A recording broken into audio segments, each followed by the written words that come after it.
Well, let me tell you one thing about Breath of the Wild. Started playing that game, and finally started playing it. Within 5 minutes of getting control of my character, my Switch is chugging. Like, I'm down to like 10 frames. Everybody talks about this game like it's a masterpiece, and so far it's barely holding together. I don't understand. Why does everybody like this game That's so funny. much?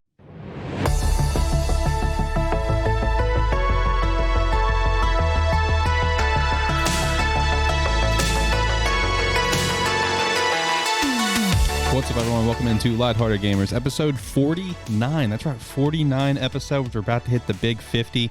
You know, they say a lot of podcasts don't make it past 10 episodes. If you make it past the 10 episode mark, you're in a really good pace to keep on going.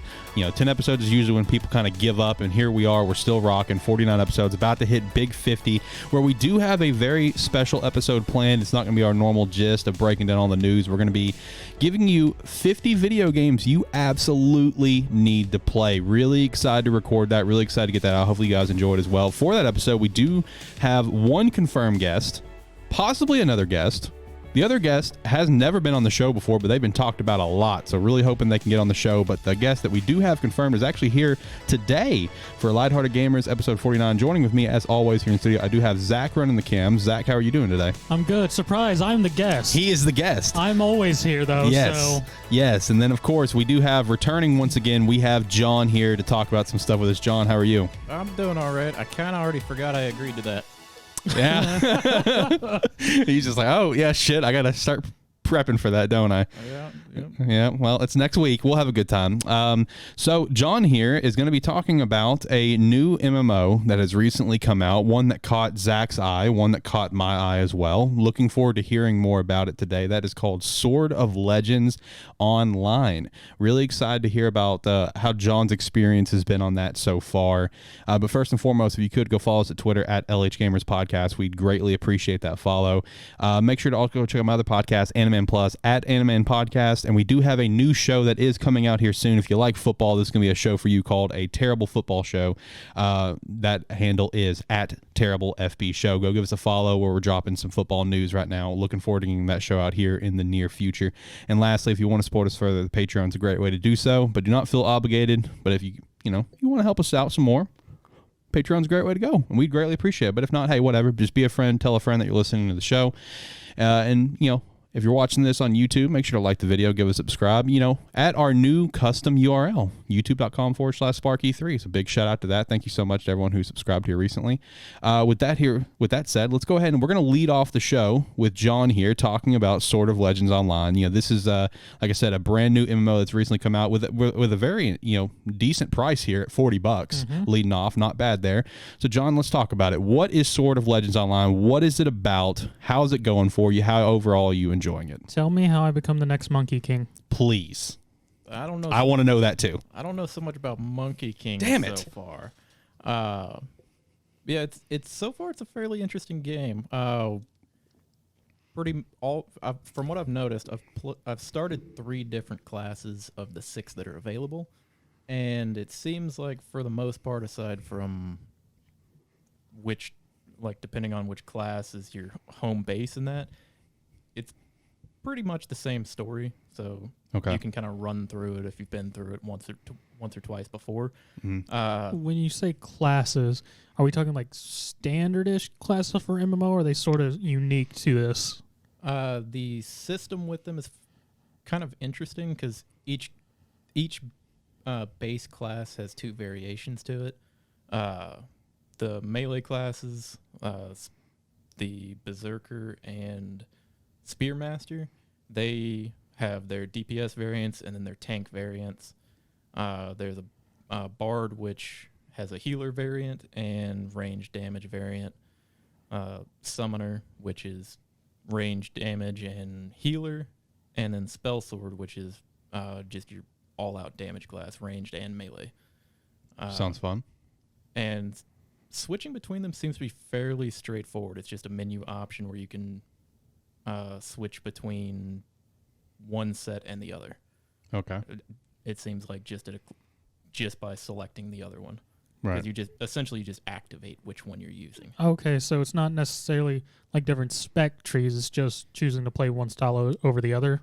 Kind of. 'Cause it's like some of the abilities are locked to the different classes, and then they have at different level breakpoints. You essentially get little talent points where you can select how different abilities are going to interact, basically different passives that you select. Okay. Some of them are better for the DPS classes, some of them are better for the other classes. Gotcha. Mhm. I did leave one class out. It's a Reaper, which is another melee class, and then its counterpart is the Occultist, which is more of a support class. But it's an interesting game. Kind of starts out where, I guess, part of the lore is a long time ago. There was these kind of warriors that wielded these 3 swords, I guess, Mhm. and the trainees through the different factions kind of go up and try to see if their soul can bind to the soul from one of these weapons, and then a bunch of evil people kind of attack, and from there it's kind of straightforward for the most part. So wait, are you on a quest to reclaim these 3 swords? No, you bind your soul to one of the swords. One of the 3 legendary ones, right? Yeah, basically one of the 3 swords, and then it's empowering that connection, Okay. and basically trying to get rid of all of the negative forces throughout that keep trying to invade. Gotcha. So far it's pretty good. There's been a ton of people online. Yeah, I've seen the hype for it is massive right now. Like I know, as some of these games do over on Steam, it has the waiting and queue thing to make it the purchase right now. Like I know there's a lot of hype for it. Yeah, because I bought it on the client it's native to, partially because I didn't realize that's where I was buying it. Fair. But yeah, pretty much everywhere I've been so far, there's it's constantly full of people, which is, surprising and good. Right. I didn't know a whole lot. I only heard about this game a week or 2 before it was coming out. Hey, that's longer than me because I didn't know about it till it popped up. Hey, we've released. Well, from what I understand, it's a fairly a really well receptive game in China. Yeah.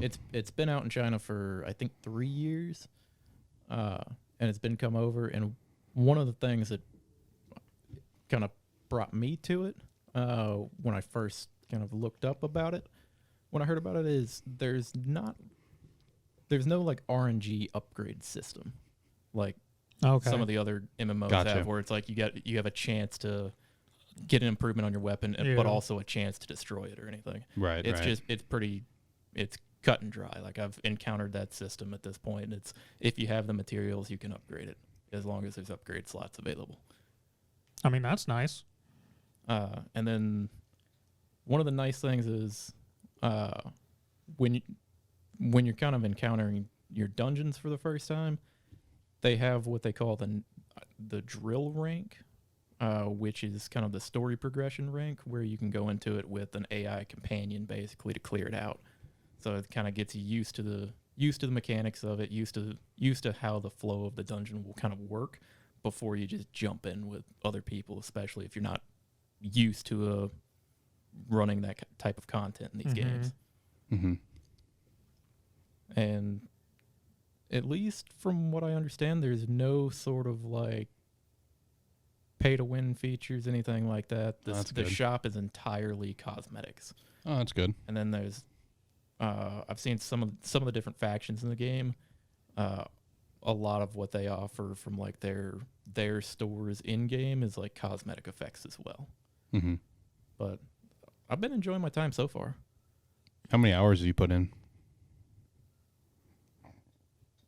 Probably under 10 right now. Gotcha. Like I said, I've played 3 different classes right now. I've kind of been flopping between them, seeing which one I like the best so far.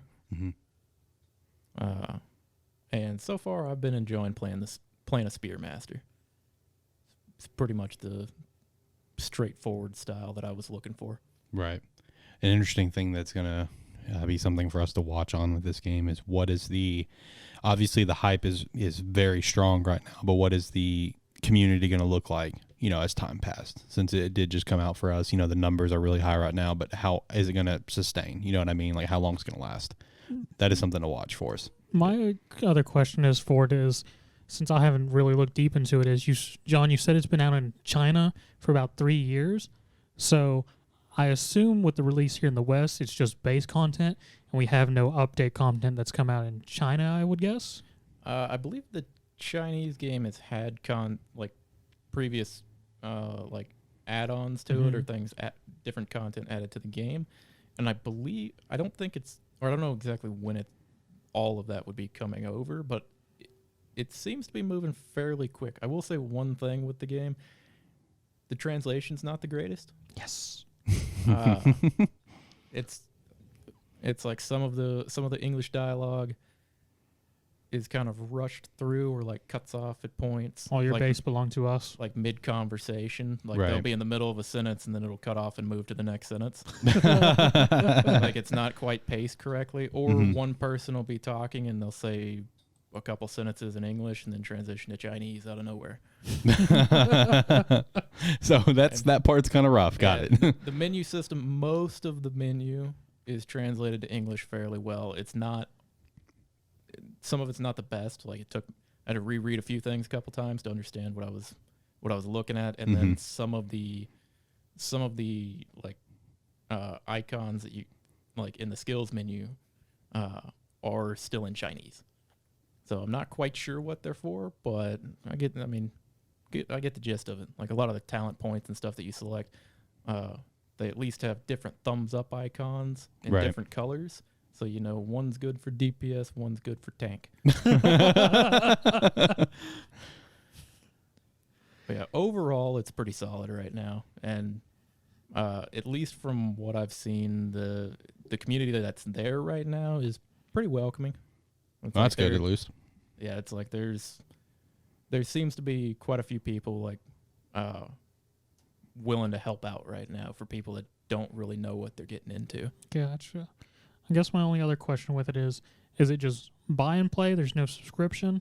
It's currently buy and play. Okay, that's good. That's good. From what I understand, it's buy and play. I haven't seen anything for subscriptions. It's just there is the cash shop that has, like I said, purely cosmetics. Gotcha. There's no weight limit increases, bag space, anything like that. If you want a different color costume, you can buy that. You want your mount to be a different color, you can buy that. Okay. For this game, is this something that you would recommend people to go ahead and pick up now, or hold off on it until maybe a sale or something? I'd say if you're interested in MMO and needing something new, don't want to jump in on a subscription based game, right? It's so far I would say this one's fairly solid. Okay. So if you're looking to scratch that itch, this game will do it for you. Nice. I have actually picked up a new game just last night, and I will say I'm actually pretty excited to pick it back up later. It's was on PlayStation Plus for this month. A Plague Tale: Innocence is a game that I just randomly decided to pick up last night and start playing. How is that? Because I know there's a second one that's supposed to be coming out soon. Yep, comes out next year. Well, I got depressed in about 5 minutes, so that didn't take long. Get to watch your dog get brutally just eaten and then drug underground by something, so that was depressing. Didn't like that.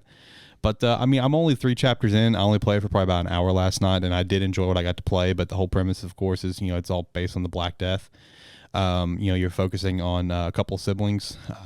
You're playing as Amicia, the elder sibling, and then you're basically kind of carrying around her younger brother Hugo, who has been very sick his entire life, and she's never really connected with him because he's been kept away from her while the mother's been treating him because of the illness that he has, which I'm based on the little tidbits that we got at the beginning. Okay, that I can't help it, Alex.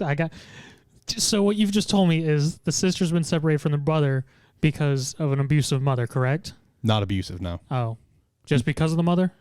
Because he's had an illness and she's been treating him this entire time. Okay, because all in my head I could hear is you said the female's name is Missia. Amicia.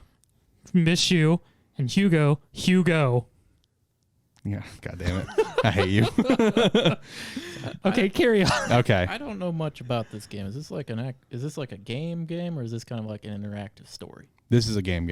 Okay. Yeah, this is a game.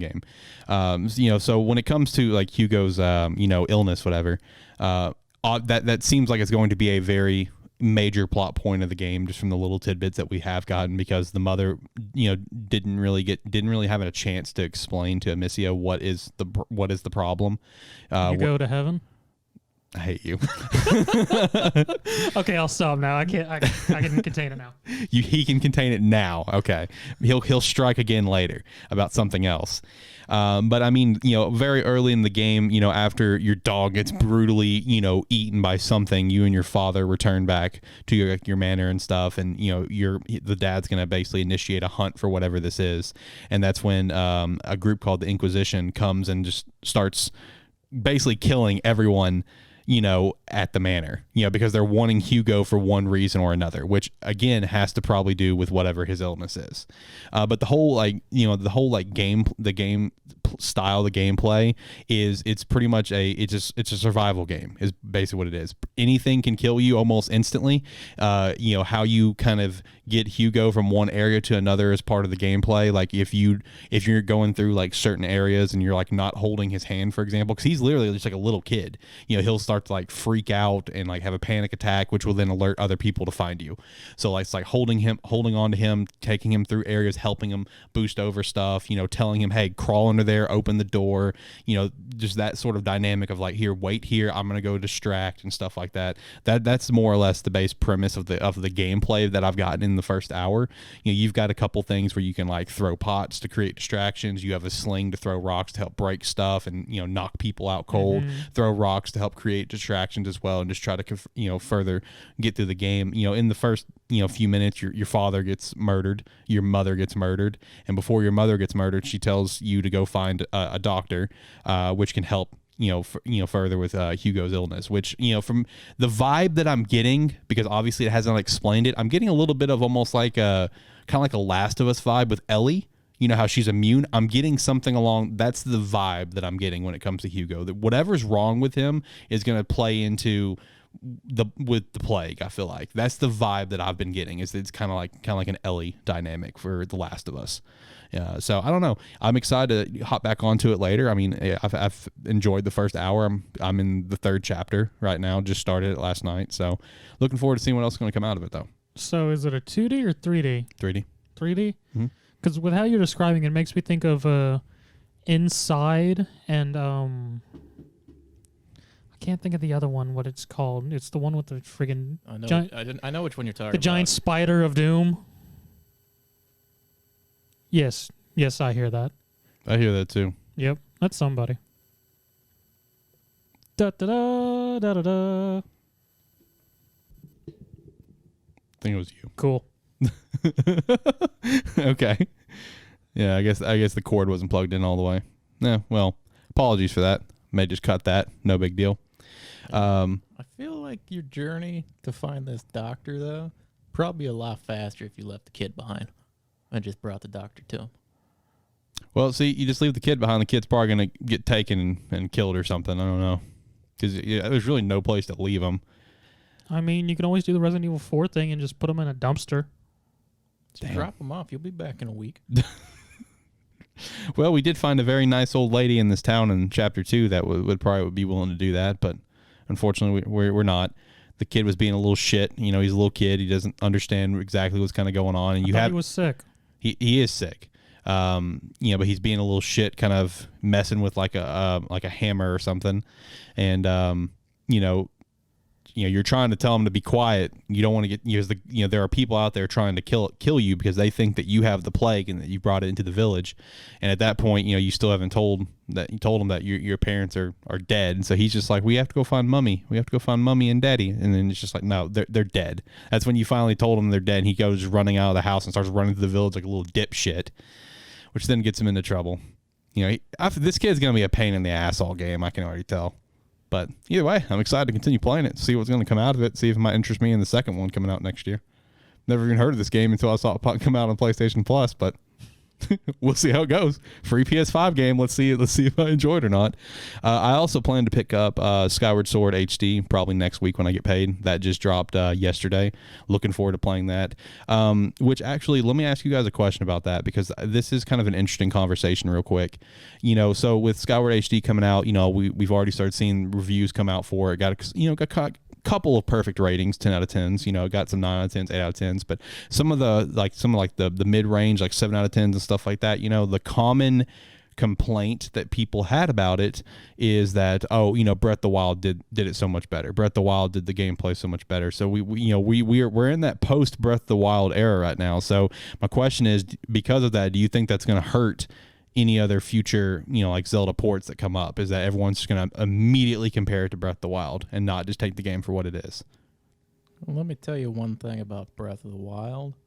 Started playing that game, and finally started playing within 5 minutes of getting control of my character, my Switch is chugging. Like, I'm down to like 10 frames. Everybody talks about this game like it's a masterpiece, and so far it's barely holding together. I don't understand. Why does everybody like this game That's so funny. much? That is really funny. I didn't know you started playing it. Yeah, I know. I didn't tell you. No, well, thanks for telling me now. Surprise. Well, hopefully I can hear more of your thoughts on it later as you further get through the game, if your Switch can handle it. Do you have like a first generation Switch? No, I didn't get a Switch for a long time. Okay, that's what I thought. So that's just Yeah, weird. he's got the Smash Switch, which actually might still be considered first generation. I don't think the Smash Switch was part of the Redbox version, which is version 2. So I think technically, yeah, you still have first generation. I don't know. I've played a fair number of games on it, and this is only the first time that it's really chugged as bad as it did. I like how you're using the word chugged for this. Well, if you'd have seen it, you'd have been using that word too. I don't doubt it.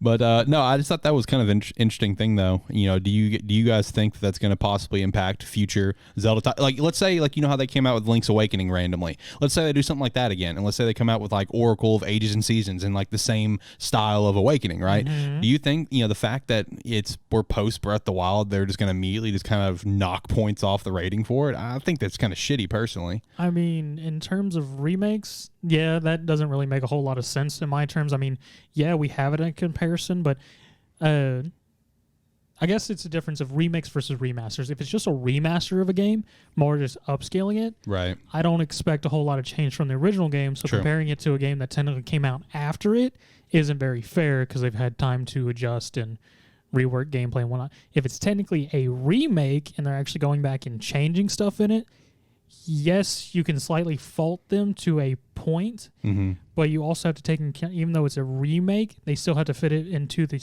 terms of that original game. So they might not possibly be able to do similar game features as Breath of the Wild, which was more or less just free reign for them to make an entirely new system. See, that's kind of what I was going to say is, even if you're doing a remake, yeah, you're remaking the game, trying to make it kind of up to the standards of games nowadays, but you still have to keep to what that game was. Yeah. True. It's like you can't change the game. I mean, if it's supposed to follow a certain path, you can't suddenly change it to try to make it something it's not. Otherwise, you might as well have just made a different game.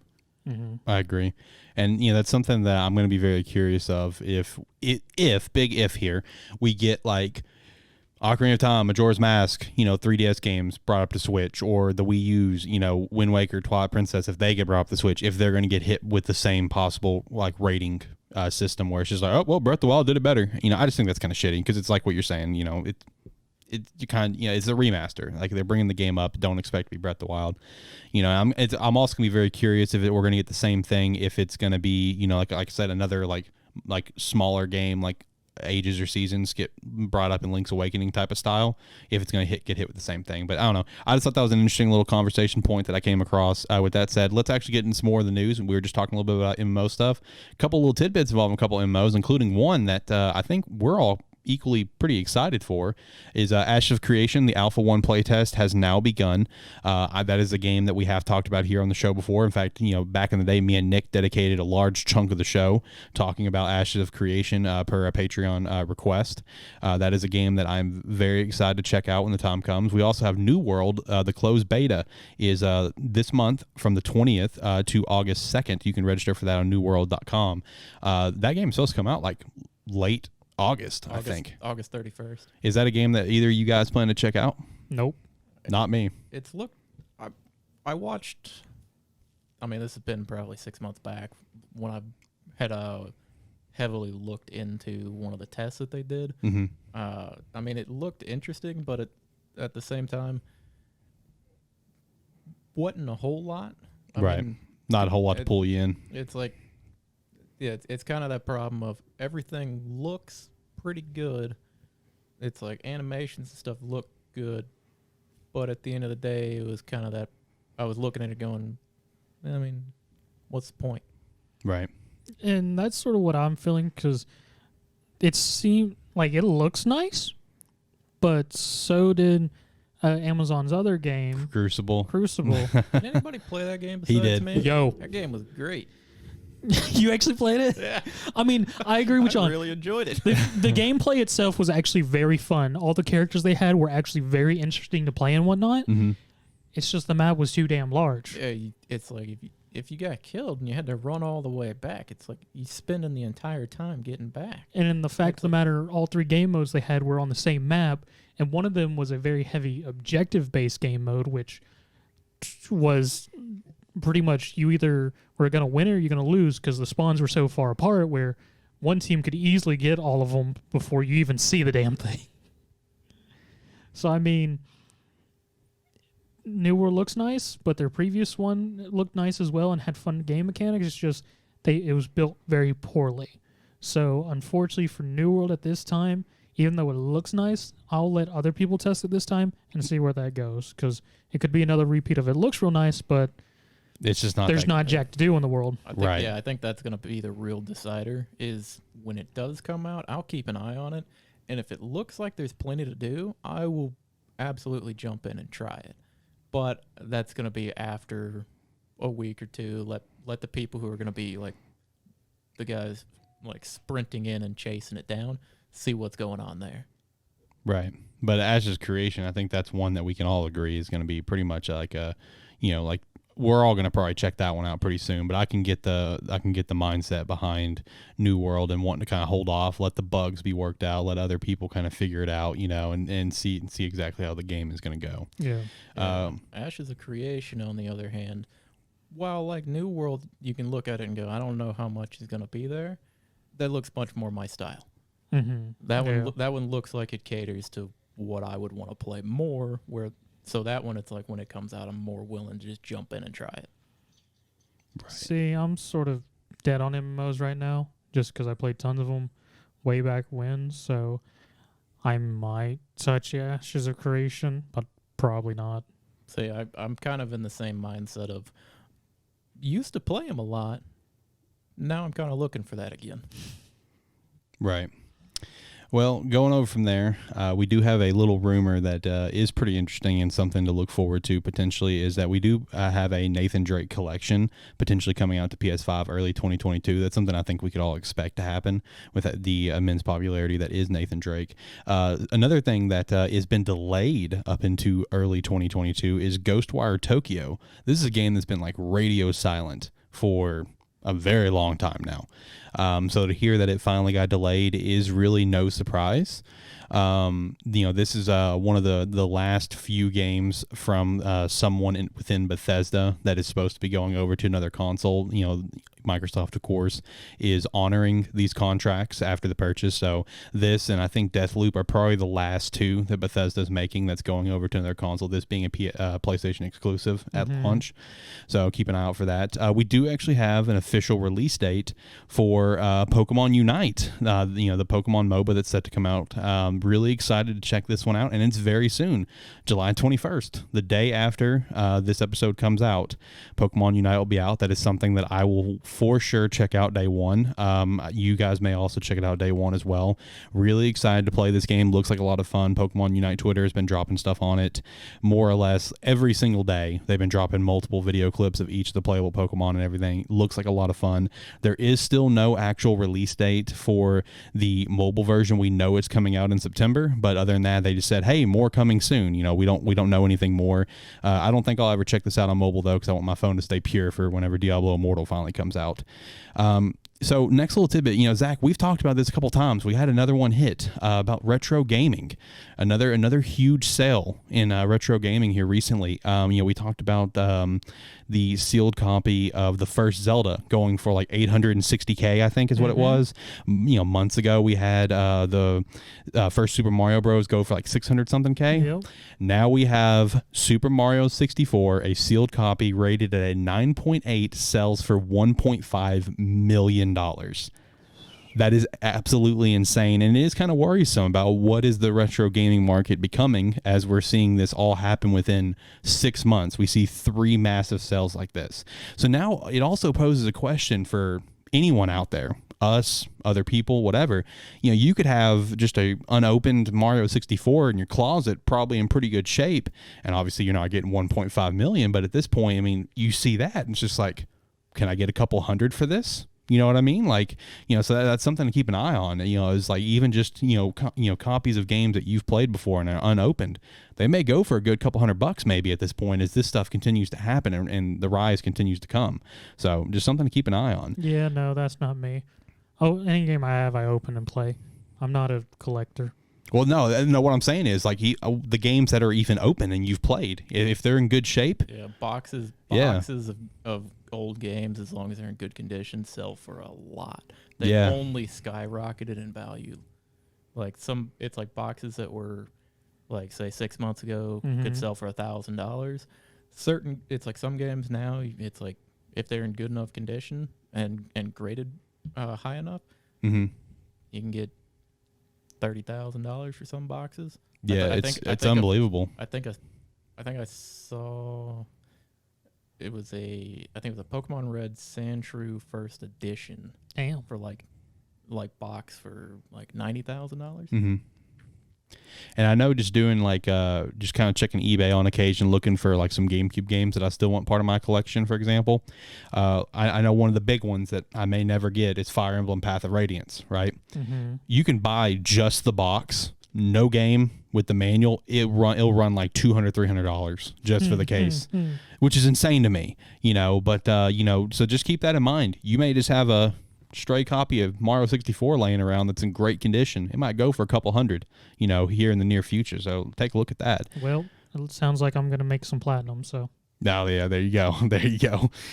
So next up we got here is involving, once again, still Nintendo with the Joy-Cons. So that Nintendo did confirm that the Joy-Con did not change at all with the OLED models coming out. So basically the drift continues, and, you know, it does make sense for the Joy-Con not to change. I know that sounds just like, well, how does that make sense? Obviously, there's a problem. Let's fix it. They're dealing with a lot of lawsuits right now, okay, involving the drift, all right? And Nintendo has never flat out admit there's a problem. Nintendo has never flat out said, oh, yeah, we've messed up. You know, they just keep on kind of alluding away from it, saying there's no problem. If they change the Joy-Cons in this OLED model, they're admitting defeat, and they're going to have to pay out these lawsuits. So when it comes to new Joy-Cons, don't expect it until the actual new Switch model. So that does suck that we're going to still dealing with Joy-Con issues, but and just get a Pro Controller. You'll be all right. We did have a interesting game announcement this past week. Nickelodeon All-Star Brawl. Basically a Super Smash Brothers version of with Nickelodeon characters. I'm not going to lie. This game looks like it would be a stupid fun time. Like, I'm not going to sit here and say this is, obviously, it's not going to be better than Smash or anything. You don't know that. I mean, you're right, I don't, but I'm going to go ahead and say no. But a quick sidebar. Yeah. Got you Fire Emblem Path of Radiance empty GameCube case. if you want that, $30. Ah, hell yeah. Let's go. That's a steal. Now I just have to get the game.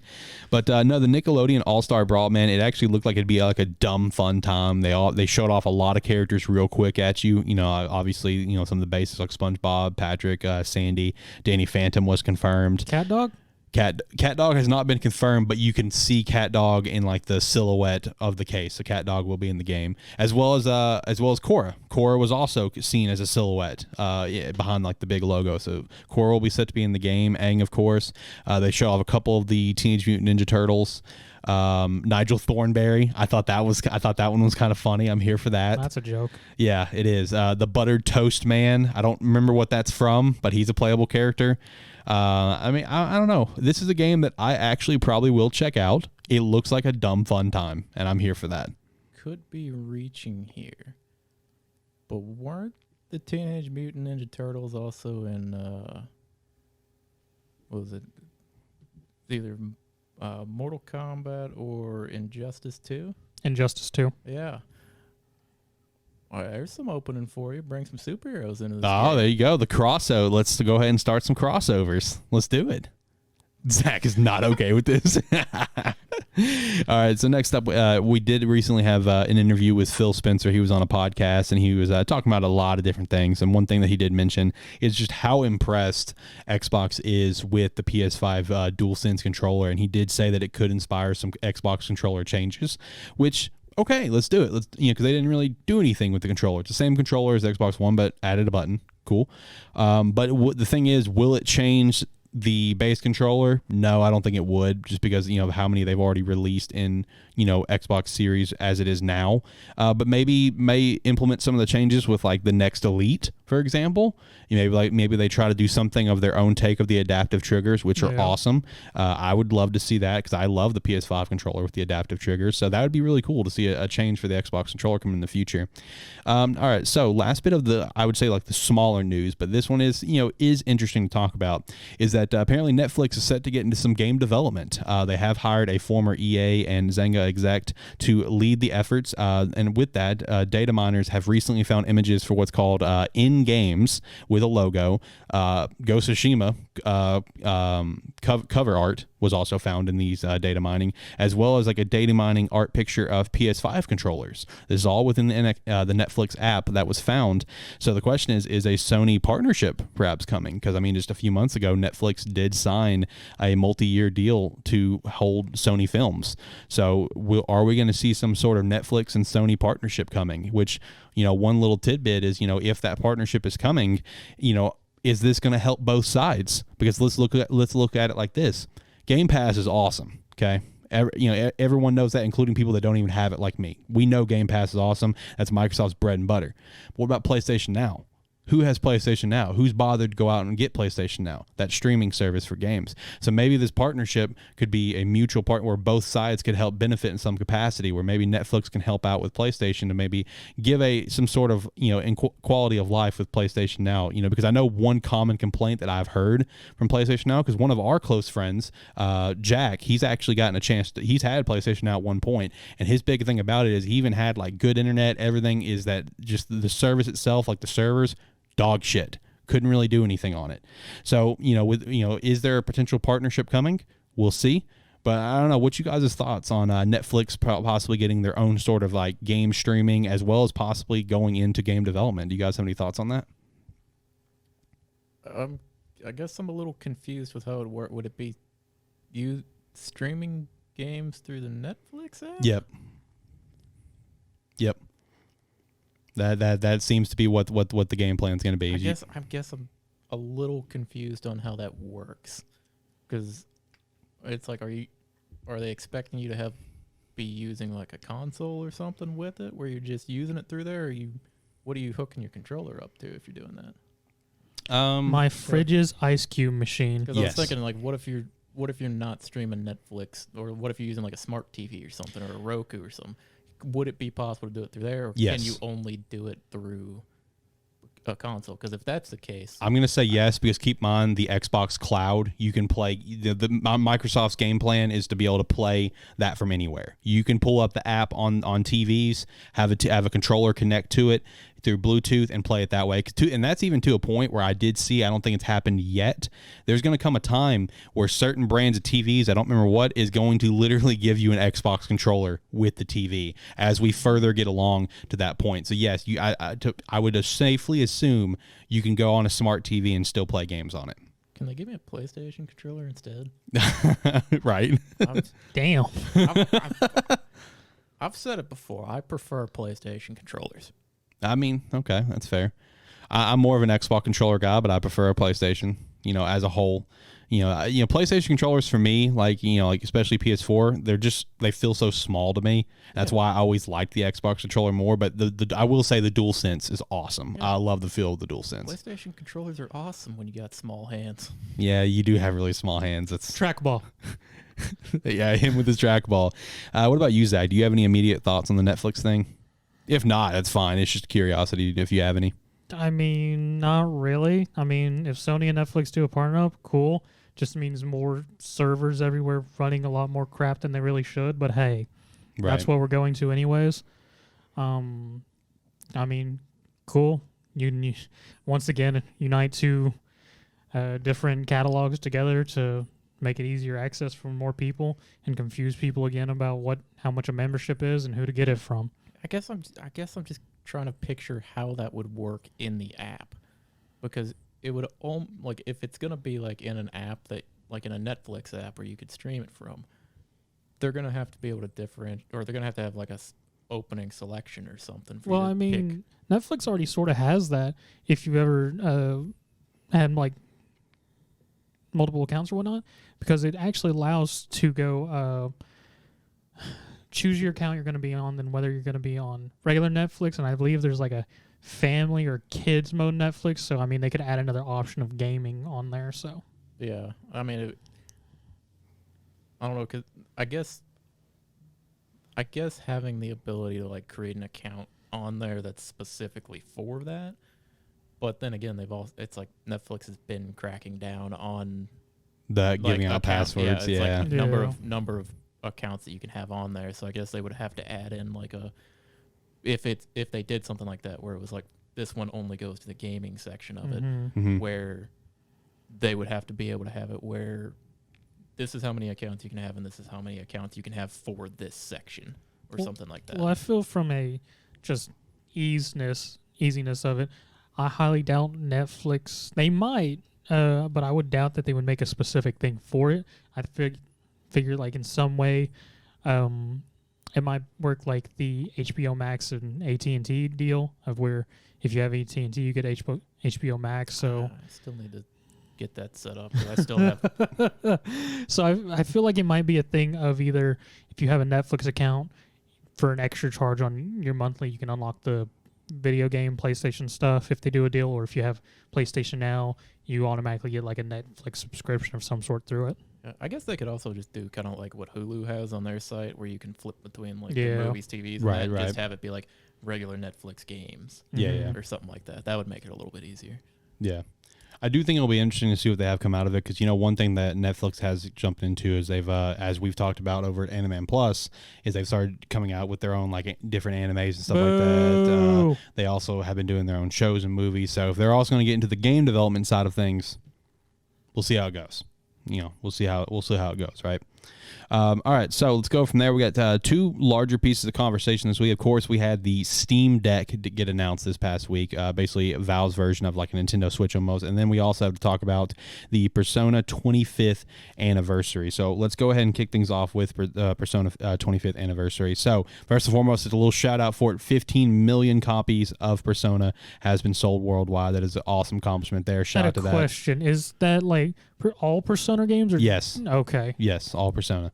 Either way, hey, shout out to that. Persona is steadily rising over the past few years in popularity. We have seen that. So it's cool. We're going to keep on seeing those sales increase as time goes on, especially with each newer game that comes out. Those sales are going to keep on growing. So looking forward to that. Here, I waited like 6 years from 4 to 5. Yeah, basically. So we also have a number of celebrations for about a 1 year span, ranging from September of this year to sometime in fall of 2022.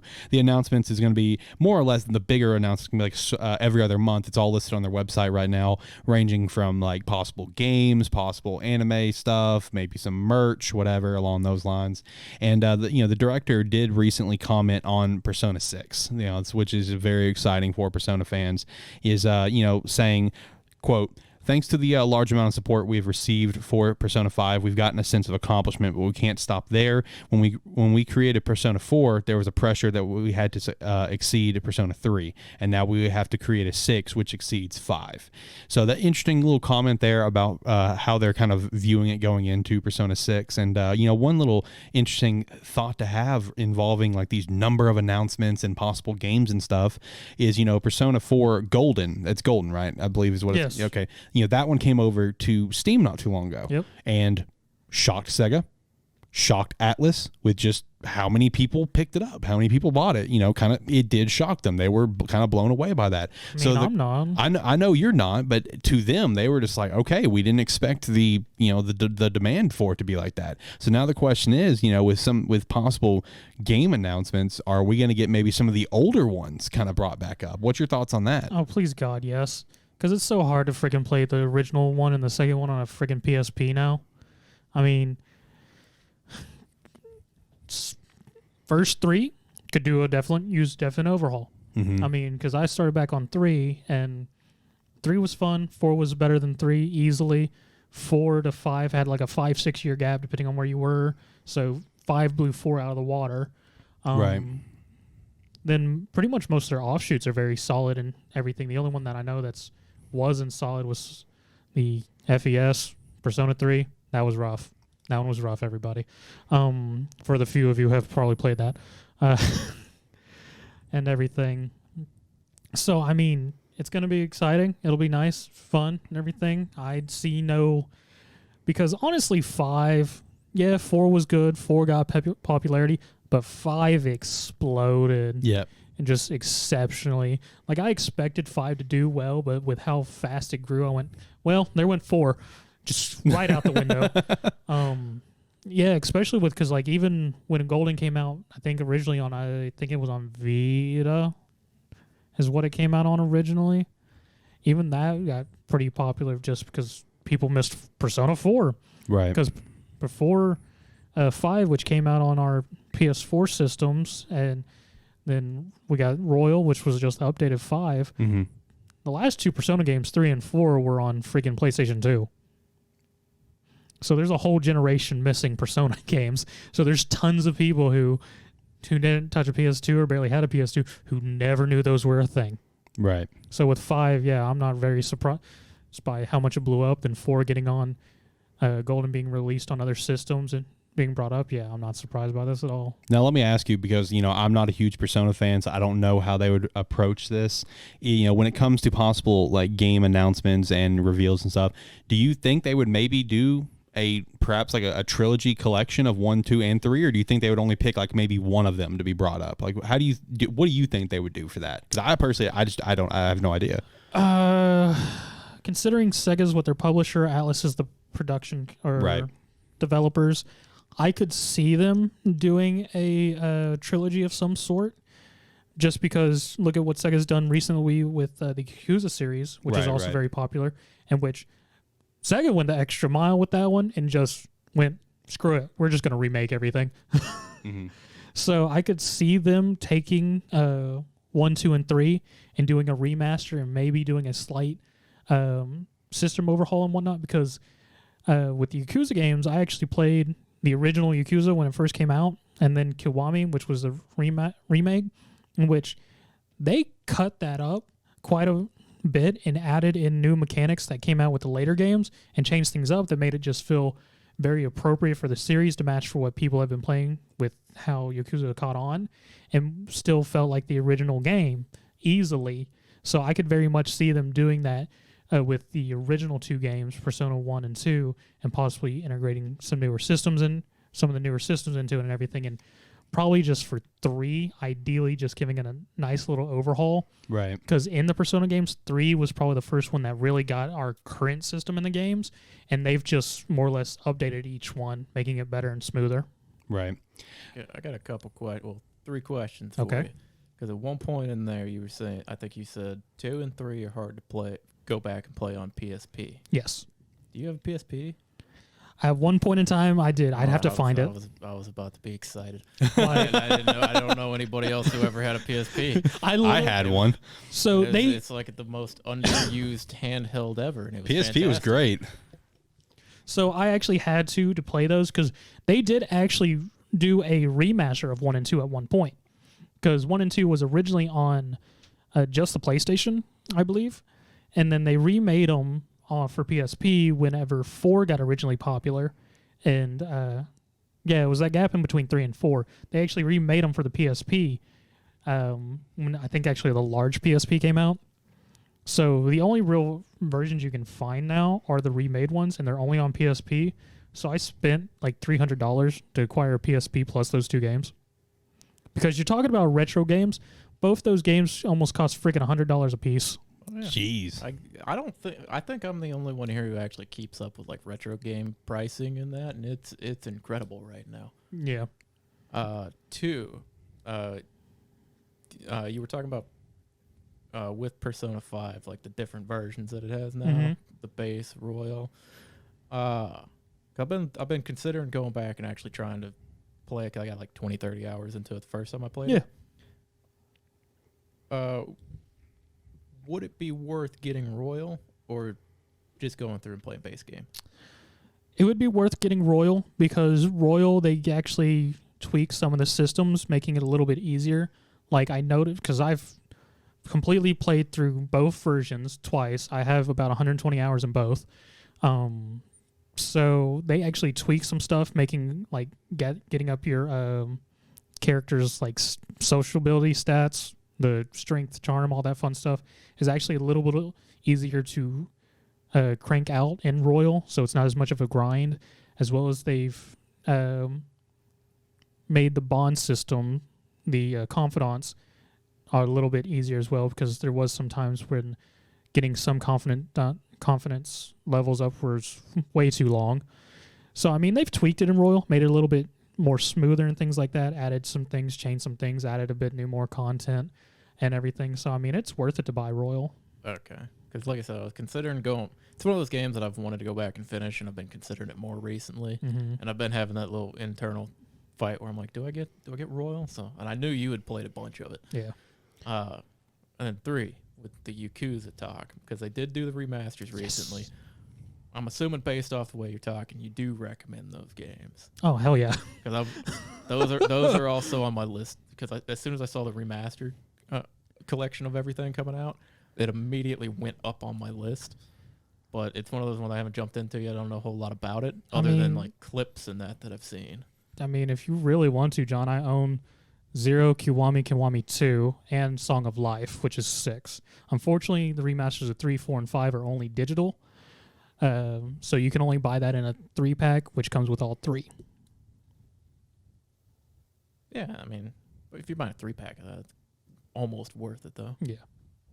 Because I assume it's like pricing on that's fairly reasonable as well. Oh, yeah, no, the pricing is decent. Pretty much, if I remember correctly, it's $60 or $70 for 3 whole games. I paid more than that for games I don't play. Yeah. That's right. That's fair. That I can also agree to that. Yeah, because didn't you buy like that huge Elder Scrolls collection thing and accidentally gave it away or something? I didn't give it away by accident. I still have the box. I still have the copies of the first 2 games, which is what I was mostly buying it for. Okay. I did give away the digital code for the other 3 games without realizing it was all 3 games. Yeah, but it was just 1. You were just trying to just give Skyrim, I think.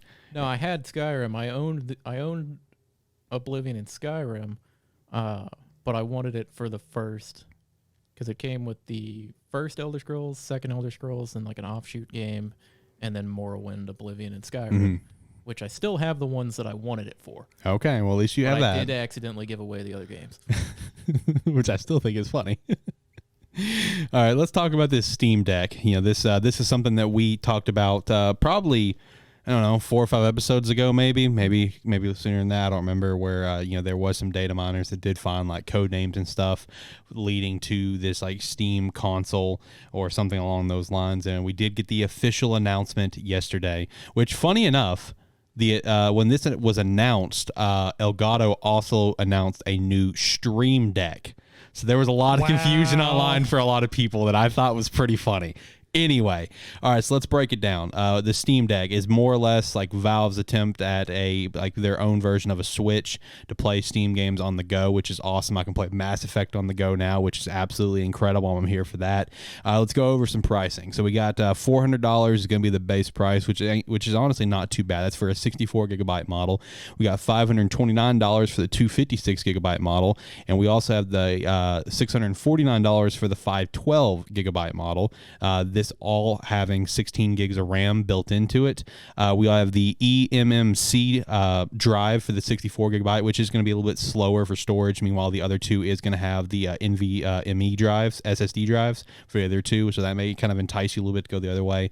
As well as the 512 has a premium anti-glare glass, which to further try to bring you up that one. They all come with a carrying case as well.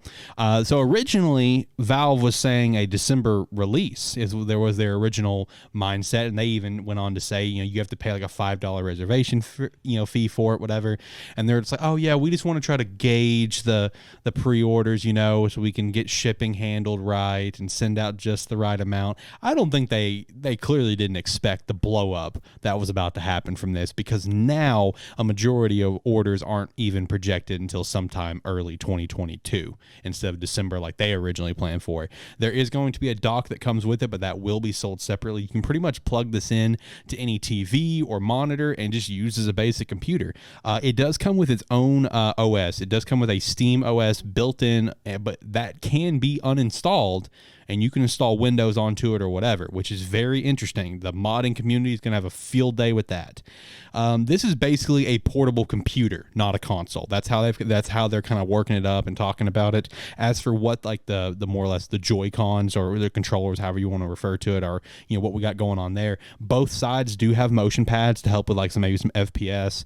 It has the ABXY, has D-pad, has triggers and bumpers, and it also has 4 assignable grip buttons on the back, which is to be expected. You're going to need a lot of buttons for a few of these PC games.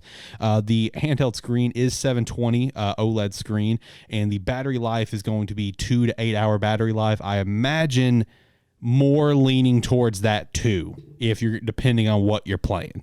If you're playing like maybe like Stardew Valley or something, yeah, you may get that 8 hours. But if you're playing like Doom, or you're playing like I know they kept showing off a lot for like Control or Star Wars Jet, Fallen.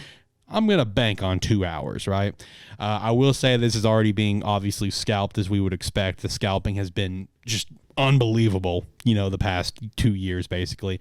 The scalp prices that I've seen, $850 ranging up to $5,000. And the sad part is, some of these are being purchased. If you go on eBay and you look at the sold list, there are people that's already bought this for $1,200. There's already people that's bought this for right at $1,000. I think I saw one purchase for $1,500. Man, these scalp prices are just out of control. And the same thing for the Switch OLED, of course. Those scalp prices have been absolutely insane as well. But what are you guys' thoughts on this Steam Deck? Obviously when it came to their whatever was called the Steam Box, that's what it was. Yeah. When it came to the Steam Box, obviously it didn't do super well, but the big problem with it is that, cool, you want to make a console that plays Steam games for this amount of money. Why buy that for that amount of money when I could just buy a computer and still play your Steam games? Right? That was the big thing. So when we talked about these leaks, we acknowledged that, hey, this could possibly be pretty decent because it has its own unique purchase to it of where you can make this portable. Now, the battery life, that is concerning. 2 to 8, like I said, I'd lean more towards 2, depending on what you're playing. But overall, what are you guys' thoughts on this? Is this something that you might be interested on down the line? I mean, I know this is something I am interested on, but by no means am I going to try to grab it right away. But it is something I'm going to keep an eye on. I will say the fact that you can uninstall the Steam OS and install your own Windows is very interesting, and I will also add on to that. I did see this. With the base Steam OS they have right now, there are certain games that you will not be able to play unless you uninstall it and put in a Windows. Examples being, even though it's on Steam, Destiny 2 was an example. Apex Legends was another example. Just as a couple of examples that it will not be playable on the Steam OS right now, maybe later, because they obviously, Apex is Epic Games Store. Yep. So you can use Epic Games Store on this thing, whatever. And, I did get a chance to watch, and you walked in with me, and we both watched it, the IGN hands-on. And one thing they did say is that when they plugged this up into a monitor and just started playing with it, they didn't even know they were on a Steam Deck. They just really felt like a normal computer. But with that said, what are you guys' thoughts? How are you guys feeling about the Steam Deck? I mean, it seems interesting and whatnot. It is sort of funny to think that they went from December to 2022, but to be fair, they couldn't have very high expectations considering how the Steam box went. Exactly. And just as you were saying, like, what was the point of it when I can have a computer? Shoot, what's the point of it when I can just get an HDMI cable and plug my computer tower into my TV? Yep. I mean, but it does seem interesting. I would be curious to see how it is. I'm, like you, Alex, curious how modders and things like that are going to play with this, considering it is pretty much just a more or less a miniature computer, almost. Yep. Speaking of games and whatnot, I would be curious to see what the actual benchmarks and whatnot are going to be on stuff, because you said like Doom Eternal and things like that, guessing only about 2 hours of the 8 hours battery life. I'd be curious to see what actual benchmarks and whatnot of how far it would go and what can actually push the system on draining and everything, and see what actually we can play with on that. Yeah, I was just double checking the prices to see also as well as like the memory in that on these, and like for this 512 one, is that total storage 512? Yes, but there is an SD card port. Yeah, you can put in an SD card. Yep. Okay, because I was looking at this little rotating image of the Steam Deck, looking for a port on it somewhere to be able to extend the storage. Yeah, it's on the top. It's an SD card? Yes. Yep. Man, they're holding back like Nintendo right now. Because the only thing there is, it's like you would almost, if you can get an SD card for it, then it would almost be worth just getting the $399 version if you were wanting to just have this for carrying around in that. Right. Yeah. Because, for the price increase to get a 256 over that 64, you can get a much bigger SD card. Right. Because that was the thing I was looking at first, because I realized the size. I know you had set them, but it didn't click with me. And a lot of these games that are on Steam, because I imagine a lot of people are going to want this for their own Steam library and just be able to carry it to play their games there. Yep. A lot of these games on Steam have very bloated file sizes. Yes, they do. Sure. So that was my concern I was starting to have there. But if you can put extra storage in it, then that's less of an issue. But an SD card is still pretty limiting. A little limiting. Yeah, it is. Overall, is this something that both of you might look to pick up at some point? I'm with you that $399 pricing is kind of enticing. Just throw an SD card into it and good to go. Yeah, the only downside for that is just it would be nice to have that NVMe eDrive SSD for the 256 and above. But still at $400 price tag, that is very enticing. Yeah, I don't know if I'll necessarily look at it anytime soon. Yeah, I agree on that. Because every, like you had said, looking at that page, everything is Q2 or later on their page right now. So it's like even looking at it anytime soon is not really a viable option. But it would be interesting, but at the same time, a lot of the games I would probably want to play while I'm out and about aren't going to be like super intensive games. Right. They're just going to be like kind of my relaxing games, which I don't really need this for, because I could probably play my Switch. I like the idea of this. I just don't know if it's for me right now. For me personally, no. I'll be very curious to see what people do to mess with it, considering they can more or less uninstall and add their own personal stuff to it. But me personally picking up, no. Gotcha. Like I said, it's something I may look at. That it's down the line. I'm not going to jump onto it super quick, but mostly I do want to see what the modding community is going to do with it. That's probably one of my biggest interests right now. Oh yeah, next year after people have had these for a little while, you're going to see some of these coming back with some crazy collection of games on them. Yep. That they're probably just going to wipe it, add a bunch of stuff on there, and then sell it for like $150 extra. Yeah. So that's what's interesting me, the most. So looking forward to that. But I do think that will do it for the show. We've hit everything that we wanted to hit. Good episodes today, I think. Talking about the Steam Deck, Persona 25th, the Netflix stuff, Sword of Legends Online, of course. Overall, pretty good episode in my opinion. Look really excited to do Lighthearted Gamers episode 50 next week. Like I said, we're gonna give you 50 games that you absolutely need to play. And when I say that, there will be some obvious notable titles that are going to be on there, but we're also going to have some, maybe some lesser titles that you've never even heard of or checked out on there as well. It will be a fun time, of course. John will be there for it. We should have, like I said, another guest who's never been on the show before, but he's been mentioned before. Looking forward to possibly getting him on there and just going through and talking about video games, man. No news for that episode, just nothing but video game talk. It's going to be a fun time. But John, Zach, do you guys have anything you guys want to throw out there to finish off the show here? The only thing I really got is my usual spill. Like, comment, subscribe, rate, whatever your platform allows. If you are watching this on YouTube and feel like it, please hit that subscribe button. If you want to know when we post up videos, hit the bell after subscribing. Thank you. And where is that? youtube.com/Sparky3. I'm very happy about that. What about you, John? You got anything? No, just thanks for letting me come back on, ramble Absolutely. a bit. I'll be back next week, I guess. Yep, forgot about it. Forgot he agreed to it, but here we are, going down with it. Like I said, hopefully that other guest can be on there. I think it'll be a fun time having all four of us in here. But if you guys made it all the way to the end, you're absolutely incredible, and we appreciate you so much. Make sure to definitely tune in to episode 50 of Lighthearted Gamers. 50 episodes of this show. We're approaching 50 episodes for Animan Plus as well.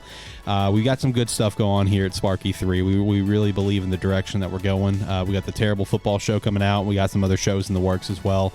It's a good time here at Sparky 3, guys. With that said, hopefully you guys have a phenomenal day. Until next time, see you. Bye.